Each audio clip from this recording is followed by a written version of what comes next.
Yes, sir. We here, man. Thank you for anybody tuned in. Welcome to Success is Us. This channel is all about success. We bring on successful people to share knowledge, motivation, and inspiration so that we can all become successful. And today I have Davion Williams, entrepreneur, politician, currently running for City Council District 1. Correct. Yes, sir. So you can go ahead and introduce yourself, let them know a little bit about yourself. My name is Davion Williams. I'm running for City Council for District 1. My platform is unity, self-determination, collective working and responsibility, and cooperative economics. Okay. So, Yeah, so speaking about that, so those are the things that your campaign will run on? those are the principles and core priorities of my campaign. The whole entire theme is the collective community. Okay. And that's something I want to promote when it comes to bringing people together, because I believe it takes us all to to get things done and take care of business, not just one entity group. Sometimes we get all worked up because this side of the government ain't doing nothing, but then the people are complaining. But if we working together, cohesively together, collectively, we can get a lot of stuff done. That's true. So just to get things started, I don't even want to talk about right now where you're at right now. I don't want to talk about your campaign right now. I want to talk about who Davion is, what made you your upbringing, your childhood, just the experiences that you went through that made you the person that you are today. Oh man. Yeah. We're all day talking about that. Go ahead. We got time. But I grew up, born in Danville, been here in the Champaign-Urbana area since the age of probably 6. Went to Wiley Elementary School.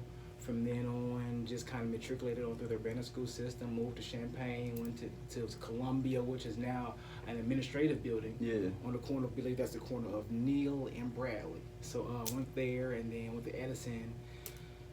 After all that, moved around a little bit more with my mom. Lived in a single parent home, so it was my brother. I have a sister and my mother, and then she got married and we moved around a little bit, and then went to high school, finished high school up in Urbana High School. Finished there, ended up going to Wilberforce, Ohio. Yeah. Central State University. 4 hours from here, man. HBCU blew my mind. How was it? Man, I wouldn't change it for the world, man. Yeah. A wonderful experience, just being around people that look like you all the time, man. It's like you end up being like a real close knit family. Then after that, I finished my degree in music performance. And so I came back, went to the University of Illinois, worked on my master's, and I'm here now, just serving the community. People probably see me directing choirs at the community choir. If it's not, some type of community service work with my fraternity, I'm a member of Kappa Alpha Psi Fraternity Incorporated. If it's not that, at church doing stuff. I'm used to behind the scenes guy. Nobody really sees me, but they see me. You know what I'm saying? But it's just. That's me in a nutshell. When it comes to, I guess, me as a person, I would say, for the first 5 years of my life, I stayed with my grandparents. My mom and I stayed with my grandparents, my great grandparents, and I watched my great grandfather, who is he's deceased now, but he was like this. He was this tall figure I would always look up to, and how my mannerisms are and how to act as a person. I try to emulate that, or not. I try to emulate it because that was my example. Mm-hmm. And so, just when it comes to being a servant or being just have the level of servitude when it comes to helping people, man, that he did it a lot. He worked at his church. He was part of the union, the Automotive Workers Union. Yeah. How important is serving to you? Man, serving is extremely important because I feel like that's our God-given gift. That's our purpose to be on earth, is to serve one another. And I believe we forget those things and we get so caught up in what religion says or what society says, and we forget that we are supposed to help one another and serve one another, so we can, everybody can be on the same level, so to a certain extent. But that's the importance of servitude. I believe being a servant is a component of spirituality.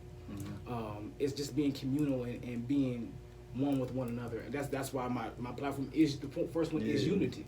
So yeah, that's it's extremely important. Yeah, and from that, what got you into politics? Like, did you know when you were a little kid, like, oh, I want to maybe run for office one day, or is that something that just came along the line?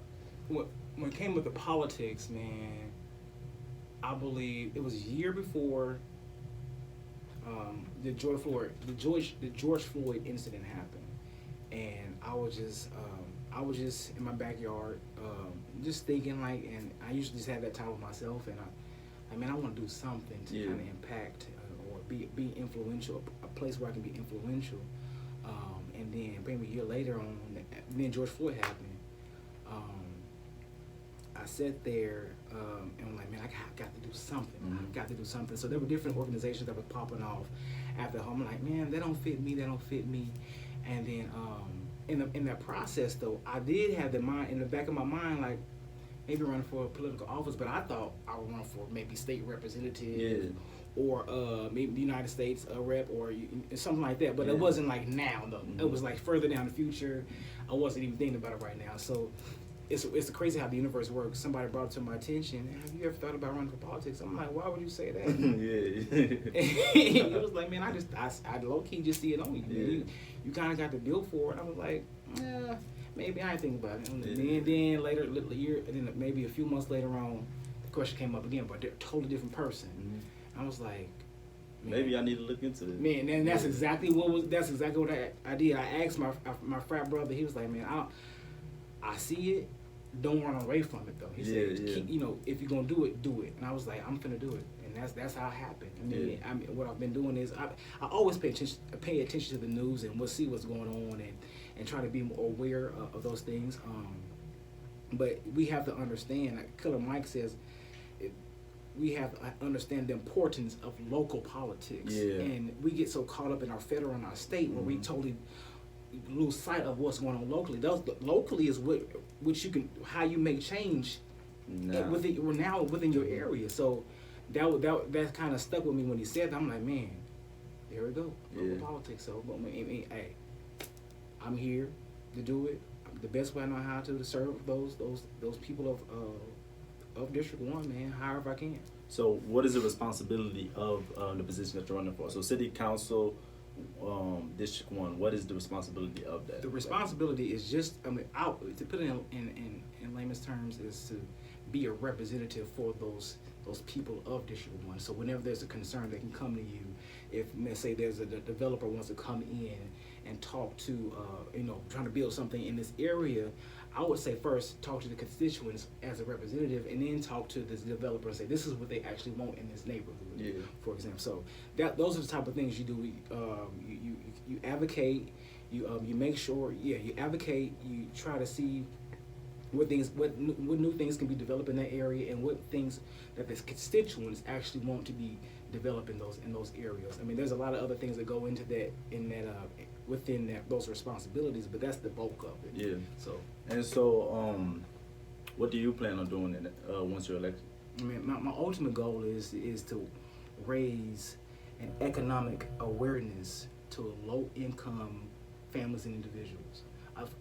And when it comes to development in that area, I feel like, especially in the African American community, that's something that we lack. The understanding of economics and finances, and making sure we create generational wealth with our children. Definitely. So we have a house, they have a house.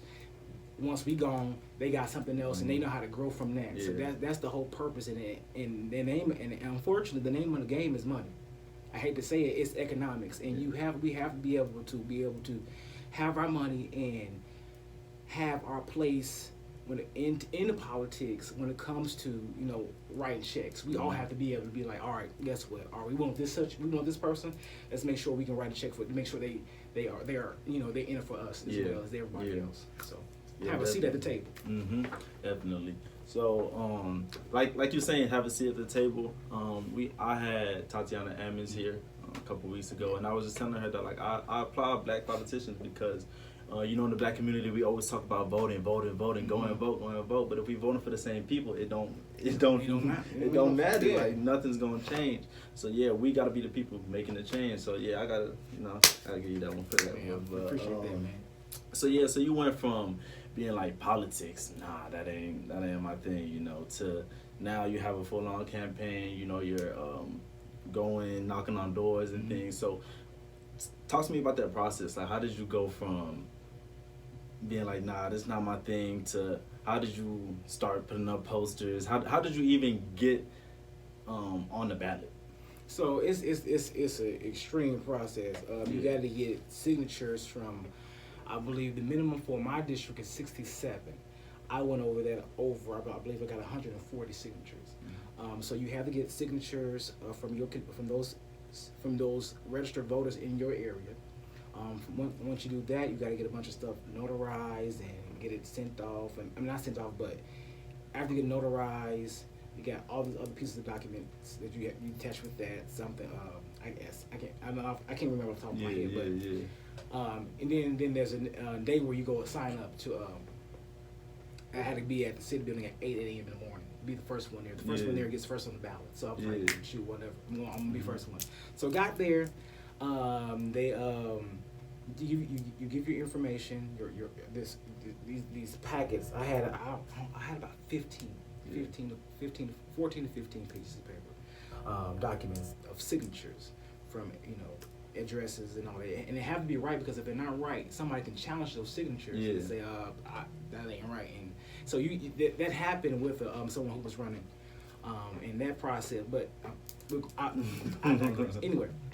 But that's what I had to do. I had to do that, got on the ballot, ended up being first on the ballot. So from then on, after I got the confirmation that, I was good, this is now, it's time, it's the game, is go out, solicit, make posters. I made all my flyers, whatever, mailers, there's a lot of stuff that goes into that whole process, but it's a lot though. I tell you that, it's a whole lot, from from coming up with your platform, coming up with graphics, how you want it to look, photos. 1 second. Okay, so because I know a lot of people that are activists, that are strong-minded, or very intelligent and outspoken and stuff, but they're not into politics.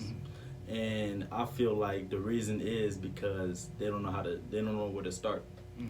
And it's fine to be an activist and to be calling for change, but you can be the one making that change. So if you could just put it into like some few steps that they have to do, like you said, they have to get signatures or whatever. Are there any other things that somebody who maybe is thinking about doing politics but just doesn't know where to start? Got you. I mean, you can start anywhere. I wasn't part of any. I would have just been watching city meetings on the website. On their website. Other than that, I mean, you can be part of maybe an activist group or something like that. It doesn't really matter, because at the end of the day, you're trying to be the voice of the people. So I mean, if you have a heart to serve people, why not? I mean, there's a certain decorum that goes with that in that space, though. So you can't necessarily I won't say you can't, but it would be more against you if you came on there as an activist instead of as okay, I'm in this seat representing everybody, because I'm not the only person in my district that I don't look like just everybody. I mean, it's not entirely African American. I have my constituents are mixed up, so you have to kind of have a balance of activism and I guess you can, for lack of a better term, poise. I guess you can say that. So and that's what I would say to anybody who's wanting to be into politics. And I'm not a politician. I don't consider myself a politician. I just feel like I just want to serve, and this is the way I see myself serving the community. Okay. So but to start, no, I mean, if you want to get more into it, I would suggest maybe taking a political science class, something like that, or just watching the news or watch C-SPAN. I know we don't want to. It's kind of boring, but C-SPAN, you can learn a whole lot on C-SPAN, and then on top of that, watch your city council meetings, watch those commission meetings, watch all of that stuff, so you kind of get a feel of what you want to do or how you want to go about it. Yeah. So I mean, there are a lot of committees that you can be a part of. It's a lot you can do to get to that point. What's the toughest part you would say about running a campaign? The toughest part about running a campaign would be. I can imagine it's probably like longevity or something, because it's a long race, isn't it? Yeah, it's a long race. It's a mind thing for anyway though, because it's a mind thing. You get in your mind a lot like, oh, I should do it. How should I say this? But I mean, you just be yourself at the end of the day. I mean, and just be yourself and not try to hurt anybody's feelings, but tell the truth at the end of the day. That's how I feel about it. Just telling the truth and making sure people are aware.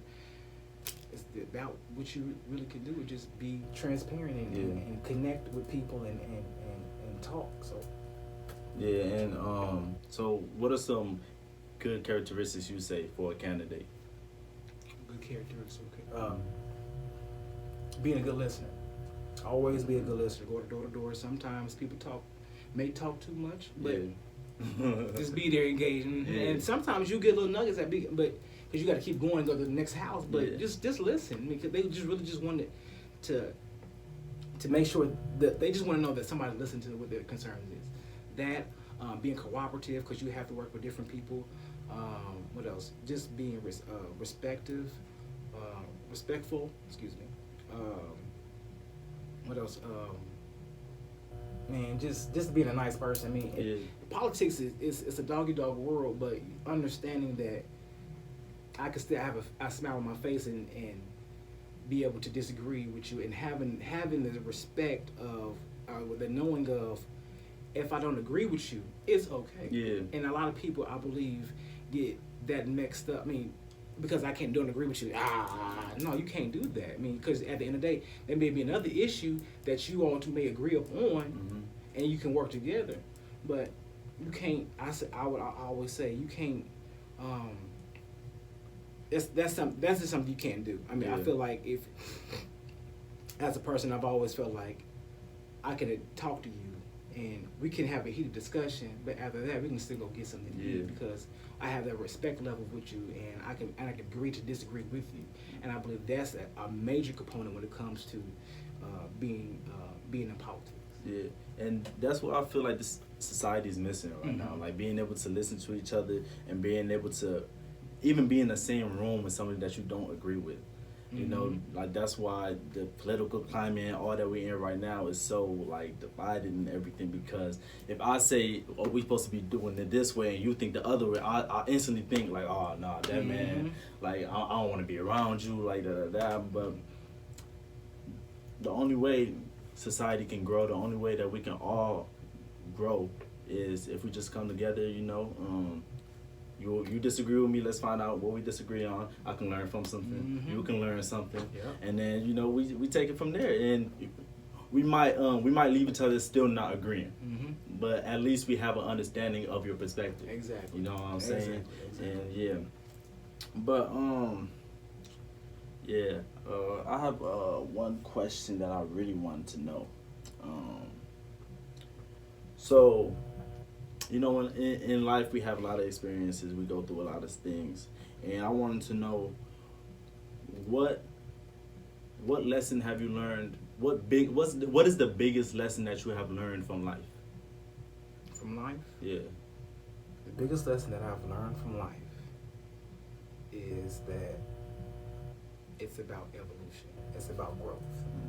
It's about it's about creating a space and going to your higher self and accomplishing as much as you possibly can. I mean, my beliefs is my beliefs are is to make the ancestors proud. So make my grandfather proud, make my grandmother proud, and so in that process, I am looking to achieve. My fraternity motto is achievement in every field of human endeavor. So man, that's whatever it is. to the life lesson for me is to go through the process, and that's what I'm learning now. Going through the process and not being afraid of the unknown. Yeah. Because we we don't know, we get afraid, we get shook up about it, and we're like, I don't know if I want. And then that stops the whole entire process. Mm-hmm. And so, but no, if you feel it, and usually that's usually when she knows something is right for you. Mm-hmm. If it's, you're like, I don't know, I want to start this business, but I don't know if I got the finances. Yeah, I don't want to do this. I don't know. But if you just go for it, man, if you just go for it, you never know. You never know. I mean, you never know if you're gonna fail or not. The failure is not doing it at all. Mm-hmm. That's the failure, and that's what I'm learning in life. That regardless of how you feel about it, go on ahead and do it, Davion. Yeah. See what it's gonna look like. I mean, I aspire to be an opera singer one day, and I still do it. But who would have thought? An opera singer? Opera singer. Man. Okay, well, what got you into that? Man, in 8th grade, we had a singing competition, and my teacher, Mr. Somerville, everybody knows Mr. Somerville. Do you know Mr. Somerville? He passed from what school? He was a teacher at Urbana High School. Oh yeah. But the community knows him. Okay, yeah. The community knows him. But in 8th grade, he asked me to sing the song "Where'er You Walk" by Handel, by George Frederick Handel. Did it, man, and fell in love with it, man. From that point on, but before then though, my uncle would sit in the car and listen to WILL, and they would play different classical pieces, recording of the Metropolitan Opera. They had radio broadcasts. I would when he was in the car with him, when I was in the car with him, I would just listen to that music and soak it up, and I would imitate. I was an opera singer around the house, and then got to middle school. Right then on there, I started taking singing lessons. Well, not singing lessons, but piano lessons, and then from high school on, it just flourished. And then so now I have my master's degree in music performance and literature from the University of Illinois. I'm just trying to figure out the next step, but in the process, I'm trying to be a politician. So it's a lot going on, but it's those layers in life that makes you who you are. That makes you who you are. So it's another piece of the puzzle for me. Yeah. So how big is music in your life? Music is huge in my life. Yeah. I didn't really come from a musical family. My grandfather can sing. My grandfather on my mom's side can sing, and she has 2 sisters that sing. And then my mom can sing a little bit. She always tells me though, if I could sing like you, Davion, I would sing all day. I'm like, you wouldn't, but music is life, man. It's a key component, and I love it. My favorite thing is to sing and to teach and to conduct music. So I'm really into choral music and things of that nature, and gospel choirs and things and stuff like that. So being in choirs like the University of Illinois Black Chorus, for example, I was there for a little bit, but they have a black the Black Symposium, and they bring different artists come, and I try to go there, do that every 2 years, I believe, every other year. But they have that, man, and it's an amazing. You meet some great singers, man, and it's just like, oh, these people. Yeah. Like, but it's beautiful. But music is life. I mean, it's like, I find music in anything. Like if something was clicking out, or there's like this buzzing noise right now, I hear it. And sometimes I hear stuff like that, and I'll harmonize with it or things of that nature. But that's just me. That's how I'm wired. Do you have any stage fright? Oh yeah. For real? But it keeps you humble though. Yeah. It keeps you humble, and after, but you knowing, like I said, going through the process. After, let's say I got stage fright, I'm nervous. Get on stage after maybe a few lines of a song. Fine. It's just going. It's just getting things going. But so how long have you been in the choir? Oh man, well I'm not. I was in Black Chorus for maybe a semester. Okay. And then the pandemic happened. Oh, okay.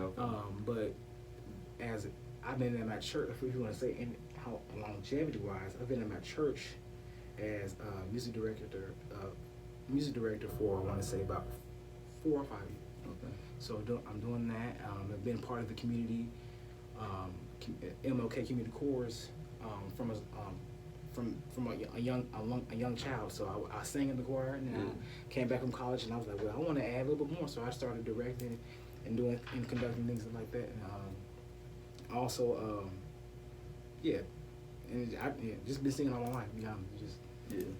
And like I asked you earlier, what your biggest life lesson is. I would think my biggest life lesson is how important environment is.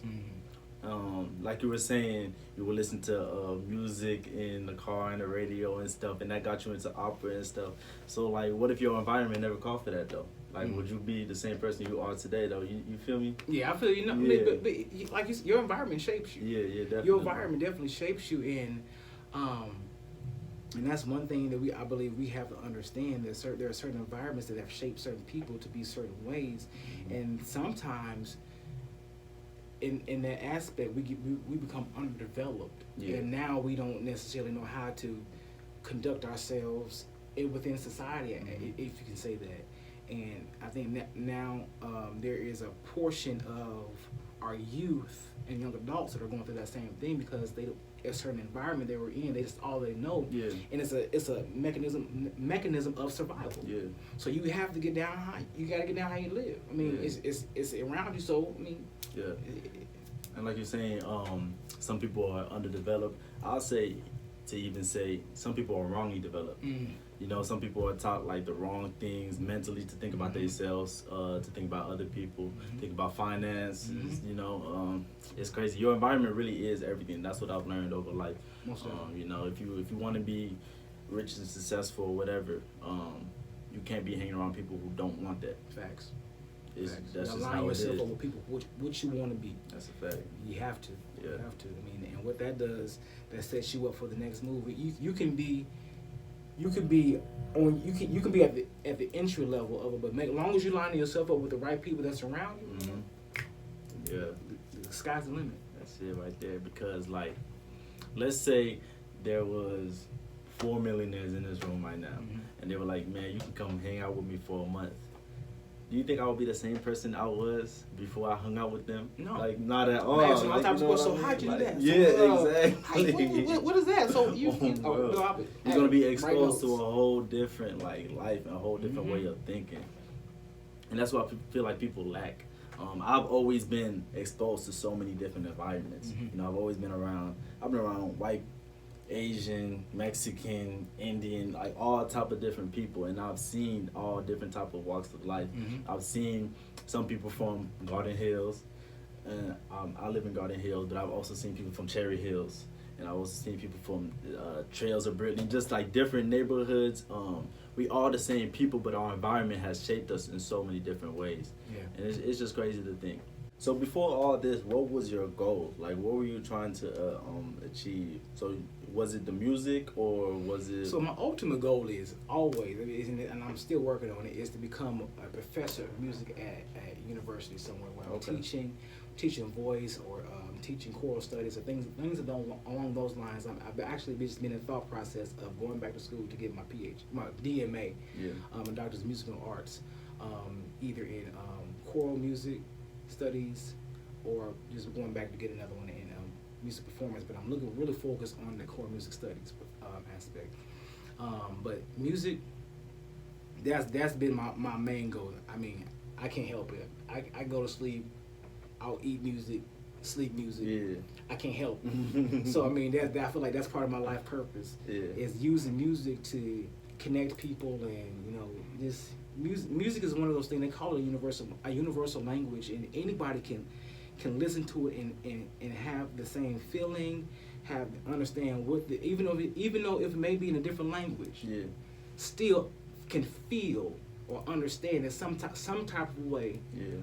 But music, man, that's the ultimate goal, is to be a professor of music somewhere, or or at the same time singing professionally as a classic music vocalist. Okay, that's good. And like earlier, you were saying that you went and knocked on you go and knock on doors, present yourself, listen to people and talk to people, and it's crazy because I don't think we talked about how I even like got in connection with you basically. So you actually knocked on my grandma's door. I did. Yeah, which is crazy. Like in the Garden Hills area. Yes. Gotcha. You knocked on her door and she obviously like, you know what I mean? Mm-hmm. And like you gave her the plan for whatever. I don't know what y'all talked about or if y'all even talked about it. But she told me, she was like, yeah, this might be a good person to interview, da, da, da, da. And like, it's crazy because you didn't plan for that to happen. You didn't know nothing like that was gonna happen. You know, you didn't know this was gonna lead you here, but it led you here. Exactly. You know what I mean? That's crazy. You never like it's figuratively, but it's literally like you never know what door you're knocking on. You feel me? Yeah. That's deep. Yeah, that's crazy. Wow, I did. As you put it in perspective, I'm like, man, that's crazy. Yeah. That's dope. But yeah, I didn't know. I didn't even know you were at. I don't even remember you. I didn't see you. Oh, gotcha. Yeah, it was her. Gotcha. Yeah. So, how important do you think like connections and relationships are? Man, extremely important, man. Having the right connection with somebody, man. I've had a friend since the age. Marcus Reed, we've been friends since 7th grade. Yeah. You never know how we became friends. There was a science project that we needed to do, and neither one of us had done it. And so off rip, the project, we came up with something, and ended up, the teacher said, if you all had done the paper, I would have given you all an A, but I'll give y'all a C+. I was like, we've been friends ever since. And so, man, those type of connections, man, connecting with people and relationships are extremely important, and making sure that you connect, like we said before, the right people, because when you connect yourself with individuals, they are there to help you sharpen yourself. I mean, if you don't have anybody who's going to tell you, hey, that might be out of line, bro. You might want to step back from that, and you be like, okay, and be able to accept that, because sometimes we don't know how to accept constructive criticism. But it's always good to have those type of people around. They help you, friends help you balance yourself. They keep you in check. To a certain extent, because I mean we have our egos, so I don't watch what you're saying, but just the simple fact that that connection, it's the connection first. Like you say, you threw your grandma, then you hit me on Facebook, man, and then you never know what may come after this. But it's just making sure you sustain decent relationships. I think sometimes we don't do that because we can't get past our egos or what they have said or how they said something, or maybe it could be just their lifestyle. I mean at the end of the day, if that's your choice, you'd be like, all right, well, I don't have to push away from that, but you have, like you said, line yourself with different people, and those relationships will definitely blossom. So I hope I answered the question. No, definitely. I told you I could talk a lot. That's what we here for. But so how do you see what are failures to you? Not doing it. Not doing it. That's exactly what a failure is, and that's what I've learned through life. Not doing something is a failure, because you'll never know if you're going to be successful at it or not if you didn't try it. And there's a lot of things I've done, I have not done in life because I was afraid to do it. And so that's me. Failure is not doing something that you felt like you could have done. So that's failure to me. But when I look at failure is failure to not, heavens, what I'm trying to say, to do something and fail at it, and that's just saying that didn't work. That's all. So you got to go back to the drawing board, but that didn't work. So now you know how you. Now you're one step closer. Exactly. You can fix that and then go back to the drawing board and then try it again. So no. Failure is not doing something. Yeah, I like that mindset for sure. What got you this strong mindset to think that whatever happens, I'm still gonna keep on going and I'm still gonna work hard and be dedicated? What got you to this point? Oh man, to this point, is how I thought spiritually. I grew up Christian, and with that, it has different things in it that kind of changes your mind on how you should think. Instead of thinking in one way, you think another one. Like, as a Christian, this is my belief. We always have to be perfect. We have to have this level of being perfect or trying to be perfect. And sometimes being a perfectionist could be your downfall. Because for myself, I'm a perfectionist. And I won't do something if it's not going to be perfect. And so that I'm like, oh, I can't do it. I don't have everything together, so I'm not going to do it. So what I've done is I'm still a Christian, but I think of it on a different level. I think Yeah. of it as principles and concepts and symbols that we're supposed to use to heighten our consciousness when it comes to going to our higher self. Yeah, That's how I and think to of be it. your best self. Exactly. Yeah. And so that's how I think of it. And with that, that's how I've gained. That's how I come where I am now. Is to thinking like I have I have to go forward. Yeah. No matter what I think or how I feel about it. If I feel like in my mind it's a good idea, why not try it? Yeah, You yeah. never, like I said, the failure is in not doing it. And so that's where I've come from. Just that I'm African spirituality is where I kind of focus on that, and that gives you African spirituality kind of teaches you there is no end. So we are always going, and so that's why I talked about before evolution. Just always continue. We always continue. So not doing something, you stop at the process. You stop your manifestation process. Yeah. So yeah, that's where I'm at with that. Yeah. Well, I feel like about me to this place where I'm at, like as in mindset wise, I'll go back to the environment because, like I said, I live in Garden Hills, and in my neighborhood, there's lots of people on lots of different paths. You know what I mean? I'm on one route, but I know a lot of people who are in jail right now, who have been to jail, who are likely going to jail. I know people have passed. I know people who are just I don't want to say bums, but bums. And They're underdeveloped. They're underdeveloped. They ain't there yet. Underdeveloped. Right. And I feel like the only thing that differentiated me was my household. My mom and my grandma always instilled like a great mindset into me, and if it wasn't for that, I could be on any other track as well. You know what I'm saying? And yeah, also who I listen to and who I look up to. I'm constantly watching videos of people I look up to like Jay-Z and Master P. I'm constantly watching their stories and seeing how they turned their L's into W's, how they failed, and worked hard and finally got what they deserved, you know what I mean? And then on the back end of that, I also watched a lot of people in my own city, who have failed at their dreams. And they tell me to go to the safe route and this, that. And me seeing those two contrasts and seeing the only difference is that one person kept going and the other person didn't. So that I feel like that's what got me in the mindset that I am now. Just realizing that like the people who get what they want is the people who never stop chasing what they want.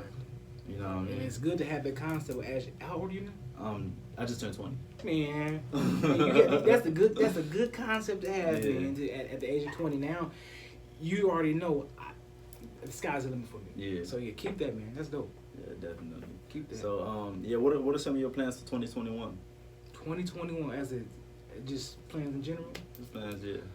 2021, winning selection.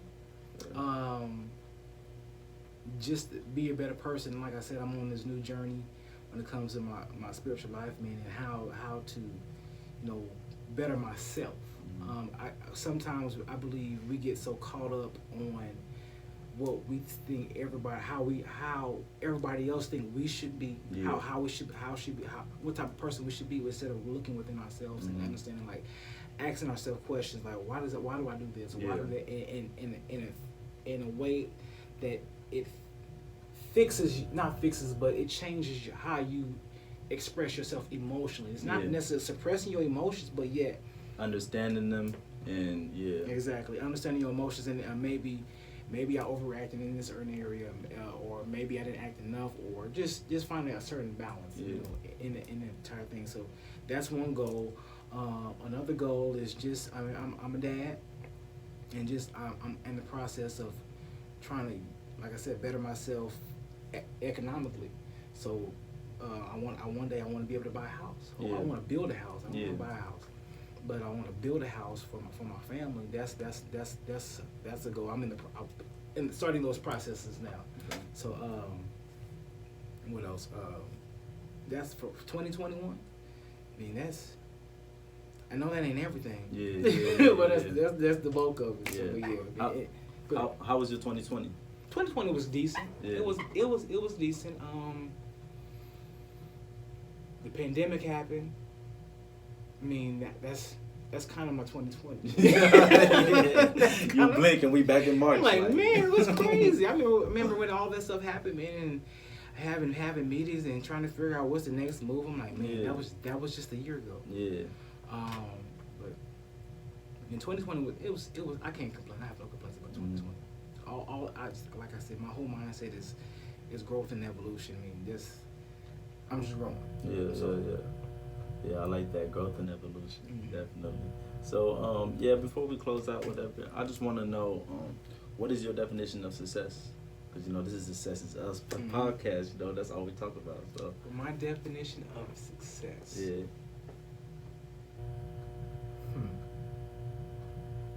Success. My definition of success would be going out to do something. Not allow your mind to scare you of the unknown.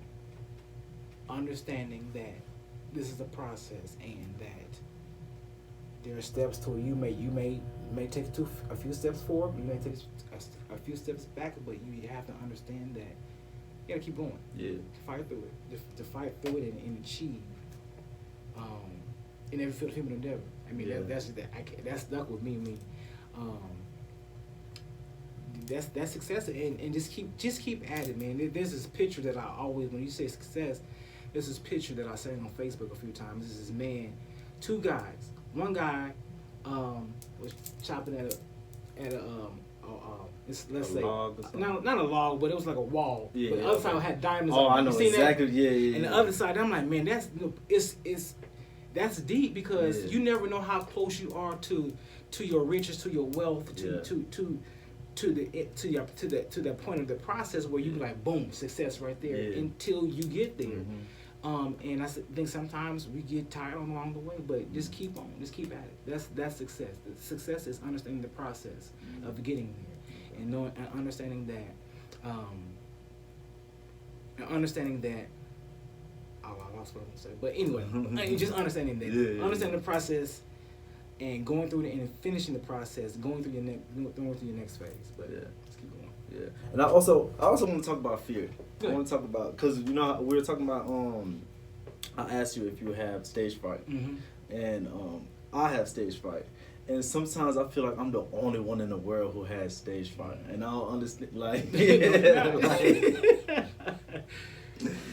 so but I feel like that's what fear can do. It can make you feel singled out, and it can make you feel like you're the only one going through that.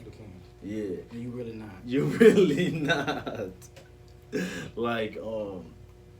Like so many entrepreneurs are, you feel be scared to take the next step or whatever, but you gotta realize that everybody had that fear at one point. All the successful people that you see had that fear at one point, and everyone in your stage right now has that fear as well. You know what I mean? It's just whether you're gonna overcome it or not. And I believe that's the whole purpose of being conscious and just being one of your higher self, is to those certain emotions like fear, to fight through it. Because if you don't fight through it, you're gonna always be somewhere in the corner. Like, I don't want to do that no more. Yeah. Something like that. But fight through it. How do you? So that's how you feel like you overcome fear, just fighting through it. I'm fighting through it now. Through this whole campaign process. I mean, I'm not scared of anything, but it's a level of anxiety that you do have, and you have to fight through it. Because if you don't, you be like, I don't want to go out. I don't want to go out knocking on doors tonight because I'm scared what people might say. Or you go to a house that may have your opponent's sign in there. You're like, I don't know if I want to go there, but signs don't win elections, people win elections. So you have to make sure you show yourself visible. But no, fear is fear. You fight through it. You have to. I mean, you can't allow it to overwhelm you or become you. You have to get it off. So like you said, you usually behind the scenes type of person. So like switching into like your you're in the front running the campaign. You're putting your name out there. How was that? How was that transition? Man, it's different. Yeah. It's quite different. Like I said, I've always just been a behind the scenes guy, taking pictures or helping, passing out something like that. Never been really in the forefront of anything. But this is new for me. I mean, but it's like I said, it's part of that process of learning yourself and to see what you really can do, because the introvert, that's just who I was before. That's something that's comfortable for me. And so now I'm expressing myself outwardly. Is essentially that fear. Now I'm out there. Now I'm pushing myself. Now I'm even though I still deal with those emotions, I'm finding ways to deal with them. But I'm pushing through them and getting the job done. Yeah, that's important right there. Like, you don't have to be who you are. Mm-hmm. Like, you can be whoever you want to be. Exactly. I've always been like introvert as well. I've always been not soft spoken, but just not one to go out there and speak my opinion or just go out there and be in front of people. But I just know that has to change. You know, you like you said, evolution and growth. Mm-hmm. You got to grow in life to like achieve what you want and to especially make an impact. Because I want to make an impact on other people, and I can't do that if I'm hiding behind the scenes. You know, I'm just what I mean. And facts, man. So yeah, man. Thank you for coming on this podcast. No problem, man. I enjoyed myself, man, talking. I told you, I don't mind talking. I had to cut myself off a few times. I'm like, calm down. But I enjoyed myself. So you can go ahead, shout your social media out, whatever, or however they can find you. Gotcha. So if you want to find me, I am on Facebook. You can look me up, Davion E. Williams. That's my Facebook page. Or you want to go to my my campaign page. That's Vote Davion Williams. I'm also on IG, Vote Davion Williams, at Vote Davion Williams, and on Twitter I am Vote Davion. Also, if you want to connect me on my other Twitter, on my other Instagram page, that's at DVN _EGN _WLLMS. It's my entire name, but I just took all the vowels out. Yeah, I'm gonna have that on the screen for the people to see. But yeah, that's it. Or you can also visit if you want to learn more about my platform and what I'm about. You can go to VoteDavionWilliams.com. All right, and we were best supposed to close. But I also got one more question. So, why should people vote for you? Why should people vote for me, man? I'm here to serve at the end of the day, man. I just want to make sure I serve people, that they have a voice, that they can trust me, that I can have a level of transparency with them, to let them know what's going on with city issues, and so they won't be necessarily out of the picture. I believe sometimes when it comes to politics and city issues, we don't understand that the city is a business in itself, and that to get involved, I'll go back, and that to understand that we are stakeholders. Yeah. In this business, so to get we all gotta share. Exactly, we all gotta share, and to get into it and have a mind of unity. Like, all right, I need to go to city council because this, that, yada, yada, yada. No, get on my nerve. If I get in the office, get on my nerve. That keeps me humble. That keeps me connected to people. That shows me that there's a concern that I need to hear. Yeah. So, and I think in having an understanding, with that, we can all work. That's how we all work together, because as a council member, if I don't necessarily know what's going on, I mean, most of the stuff I probably do, but there's things that I may not know that you can bring to my attention. Like, all right, I got you, or I can see what I can do with that. But it's a level of being a good listener, being transparent, bringing awareness, and helping people just develop as good citizens in the Champaign area. So that's what I'm trying to do. And that's what, and I hope I conveyed that message to everybody. So I really hope that you take the time and do your research. I always tell people, do research me, and I hope I gain your support on April 6th. Yeah, definitely, man. I love your mindset. I love what you're running on. You definitely got my vote. And you said it's April 6th? April 6th. Early voting has started now. So early voting started on March the 12th, and it goes all the way to April 6th. So April 6th is the election day. All right. Well, thank you very much, Davion, for coming with me here. Anytime.